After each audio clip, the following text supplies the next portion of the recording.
Stories about fish are famously exaggerated. Not this one. This story, about a prehistoric fish that grows to 15 feet, lives for 100 years, and breaches 10 feet out of the water, is true.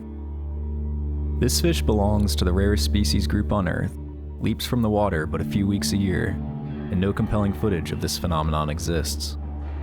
People call them ghosts, legends. Last fall, we set out to prove the legends true, to find and film the breaching of the great Atlantic sturgeon.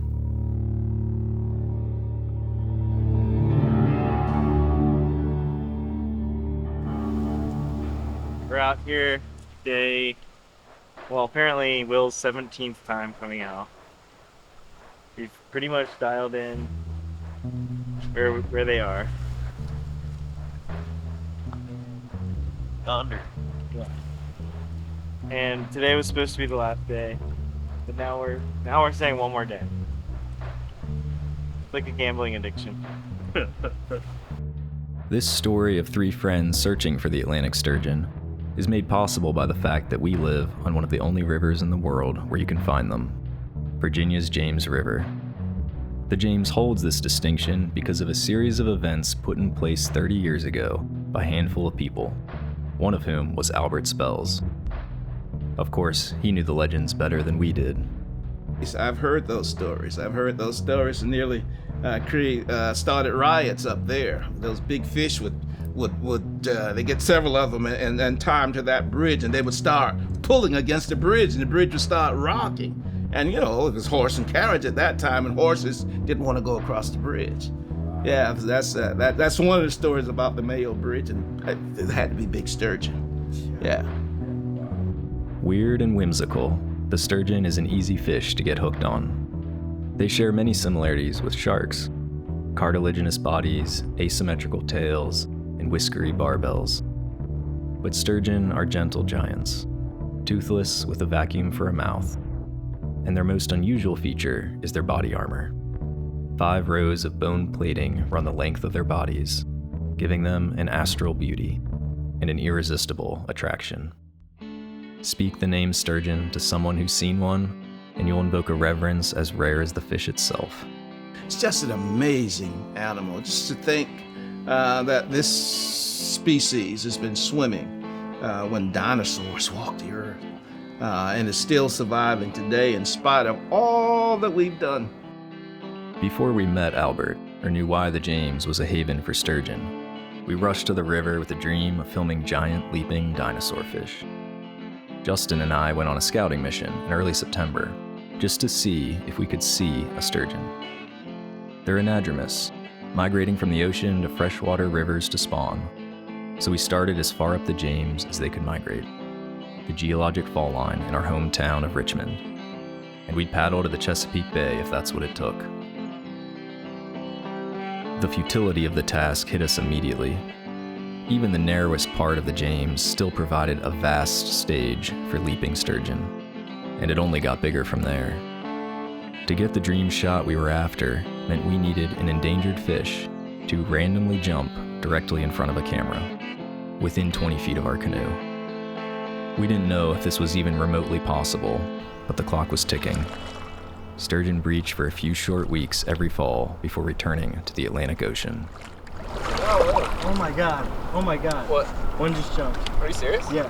One just jumped. Right there. That was definitely a sturgeon. And I was definitely skeptical. They were talking about the breaching sturgeon. I'm gonna tell you, I swear I was out there 2 days before I saw one.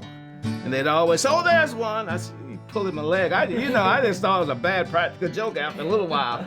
We were only an hour into the first day, and I felt like Justin was pulling my leg, until I saw it with my own eyes. But they weren't jumping, you heard the splash. And once you hear that splash, it's just so different. There's nothing else like it. We were on high alert. Huge. Dude, they're jumping right here. Oh my god. Just want to see it. One will jump behind you. For a minute. We were seeing about a breach an hour. Oh my god. But the paddle home not only proved the sturgeon were there, but that it was possible. Unlikely, but possible. to get the shot we were after. We got a shot, now let's get the shot. The next day, we saw 0 sturgeon in 4 hours. That first day was so important because it made us believe, and the mysterious sturgeon had leaped right into our imaginations. We searched high and low for them the next few days, and went out at all hours. We obtained fuzzy evidence of something huge, and experienced our first agonizing misses.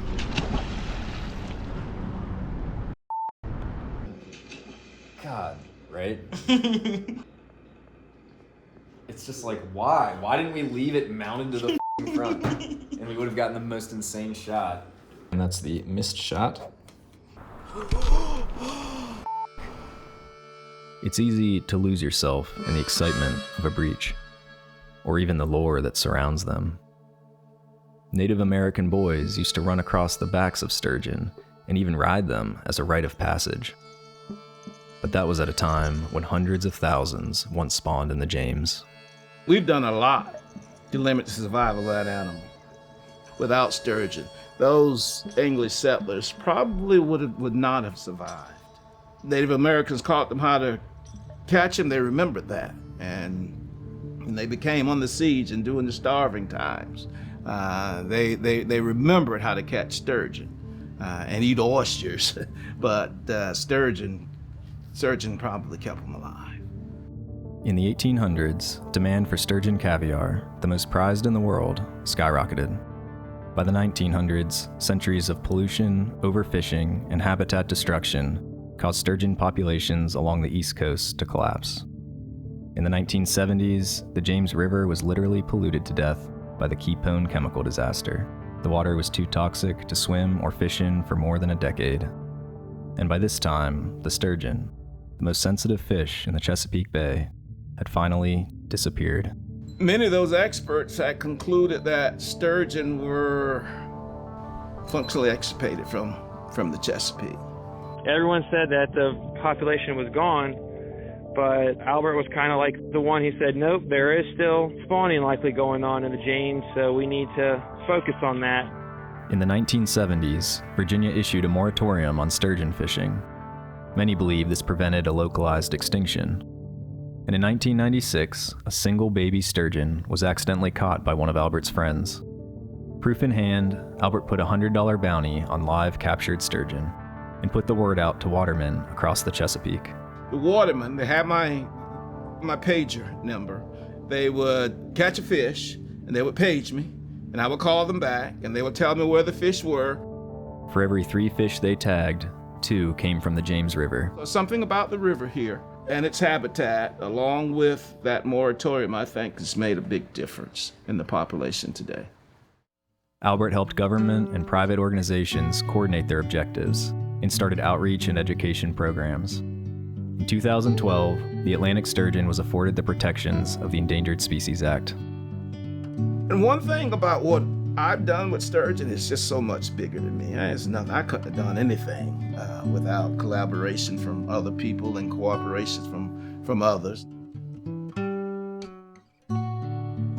Diedrich was finally back in town. We were going in search of the great Atlantic sturgeon.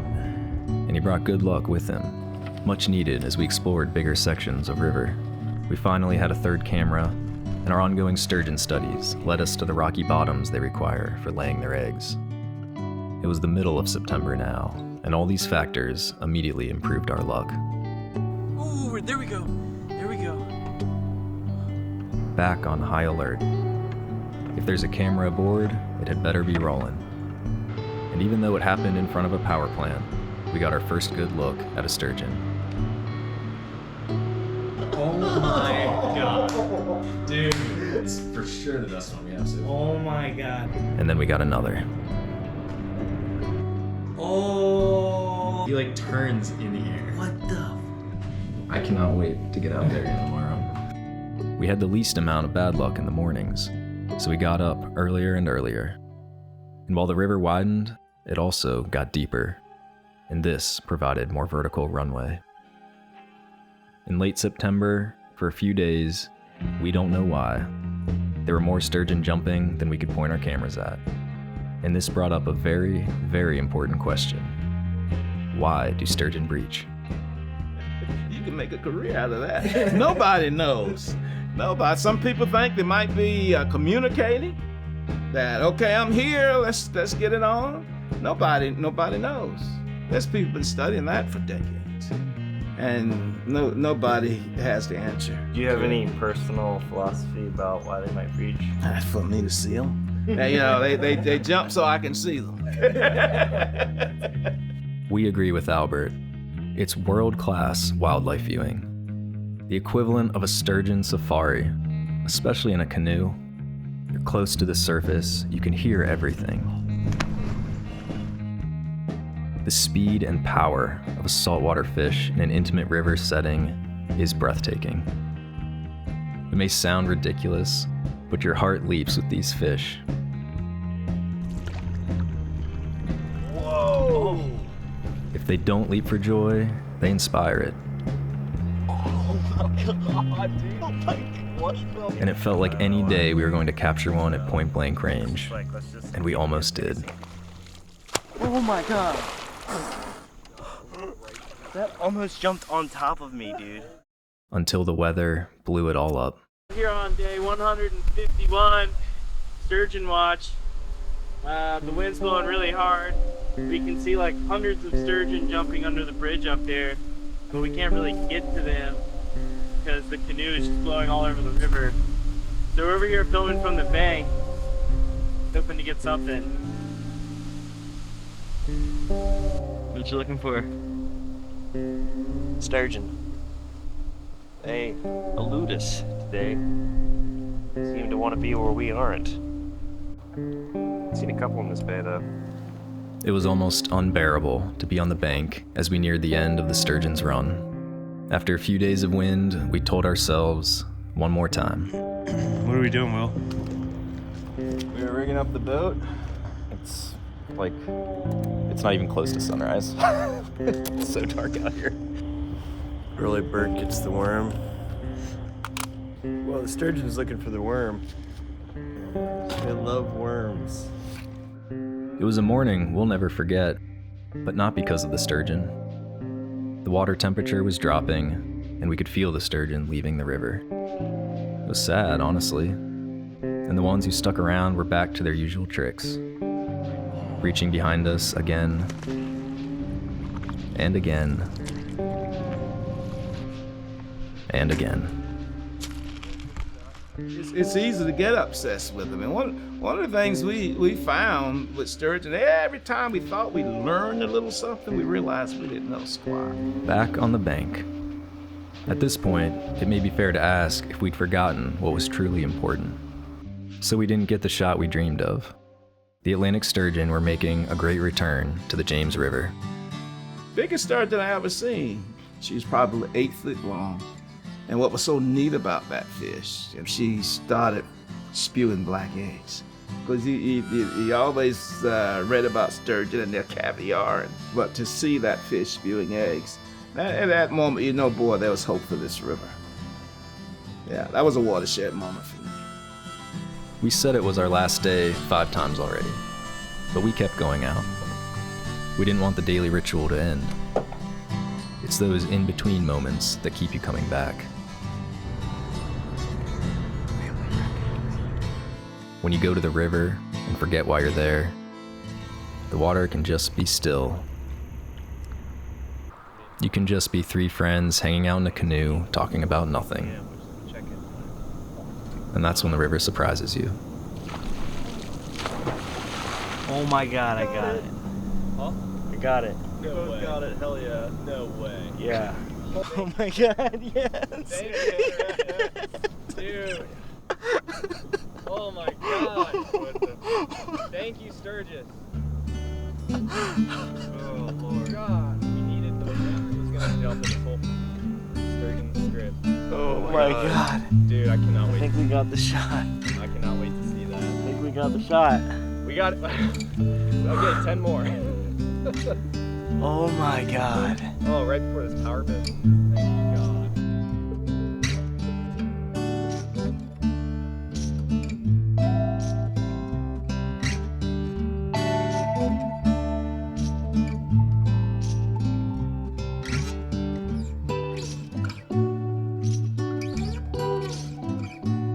Oh yeah, look at that, look at that, look at that, look at that, look at that.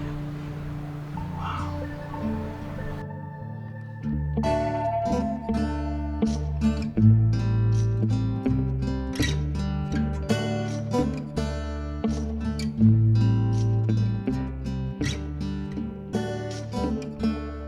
This experience was a gift given to us by people like Albert Spells, something that wasn't possible even 10 years ago. 20 years from now, we hope to see one of those 15-footers jumping for joy. So the fish are still here, they're still doing their thing. I believe sturgeon can survive. Will not be without challenges, won't be easy. They're not out of the woods. We have more work to do. We still need to protect their habitat. And while the sturgeon's return to the James River is an incredible success story, they're hovering at around 1% to 2% of their original population. In other rivers where they still survive, it's often a tenth of that. If the environment's important to you, vote for people that care about the environment. You know, support those organizations that can reach out and advocate for the environment. And that's what the James River Association does. That's what the Chesapeake Bay Foundation does. Your vote matters. That's what I would tell people. Those are great points. Well, that's what we'll tell them too. Yeah, okay. Go looking for sturgeon next fall. They're out there. But the last thing they need is 100 powerboats chasing them around. So if you go looking for sturgeon, one of the easiest ways to help protect this ancient species is to choose an ancient vessel like the canoe or kayak, which also happen to provide the most personal and exciting experience. And when you get back on shore, hopefully after screaming irrepressible profanities at the sight of giant leaping dinosaur fish, remember to raise a toast to all those who preserve and protect the great Atlantic sturgeon.